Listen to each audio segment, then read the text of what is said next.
Okay, we're going to talk about some of the other weapons in the game that we discussed a little bit earlier and give you some idea about that. And this, by the way, is a Goran ship. It's like a Romulan, but it cannot cloak, but it uses plasma torpedoes the same as the Romulan does. This is just a regular old Federation ship. So in this scenario, everybody's fired or charged their weapons and done what they wanted to do. And just before the turn ends, or during firing, the Goran launches a plasma torpedo, and the Federation launches a drone. Now, plasma torpedoes can be type R, type S, type G, type F, and type D.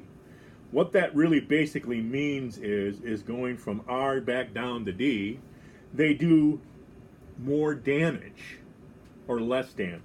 An example would be a type R does 50 and a type D does 10 at 0 to 5 hexes.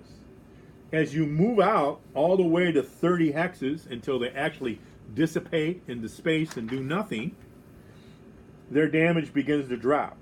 An example would be as a type D at 15 hexes now is only doing 1 point of damage. A type R is still doing 35 points of damage. But you get out to 29 hexes, and a type R is only doing 5 points of damage.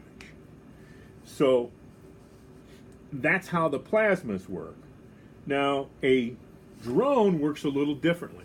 A drone does 4 points of damage, but it survives 4 turns only.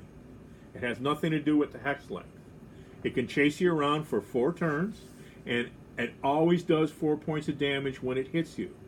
It takes 4 points of damage to kill it, and you can shoot it down with phasers, not with main heavy weapons. The plasma torpedo and the drone have traits the same in both those cases. They can only be shot at by phasers. They cannot be shot at by other plasma torpedoes, photon torpedoes, or disruptors. Phasers only can destroy these seeking weapons. Now, in this scenario, if you follow me a little bit, we're going to say that these ships have already chosen to fire on each other what they wish to fire at that time. Now, the defending players, if they planned on shooting at any of the seeking weapons going to them, they needed to save fire to be able to do that now and declare it so. So now the Klingon player would declare defensive fire, and if he saves some of his phasers, he would fire on the plasma torpedo now. Same way as the other Klingon player, he could either help fire at the plasma if he didn't care if he got hit by the drones, or he could fire on the drones and try and knock them down and kill them before he gets to them, before it gets to him. Now, after the defensive fire is done, then the seeking weapons, all seeking weapons on the map, will move. Plasma torpedoes move 10 hexes, the closest possible straightest line to its target. 1, 2, 3, 4, 5, bang, it hits.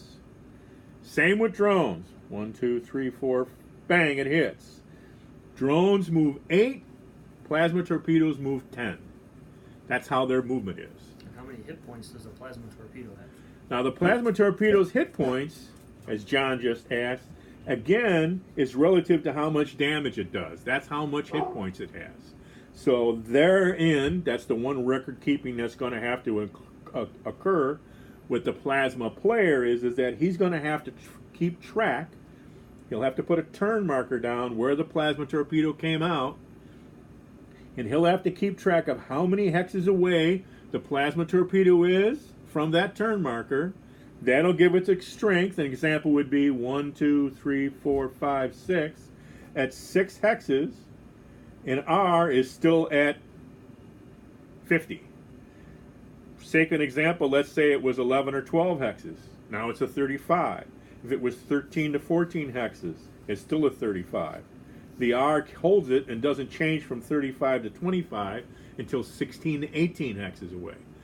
That's how much damage you'd have to do to kill it, but you can weaken it. For each point of damage that you do to it, it becomes weaker. Example, if I fired a phaser on it and I did 10 points of damage and it was at 35, now it's only worth 25.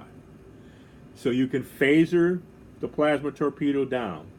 The drones, you don't do that. Drones have 4 hit points total. As soon as you hit that 4 hit points, the drone is destroyed and removed from the map. It no longer exists.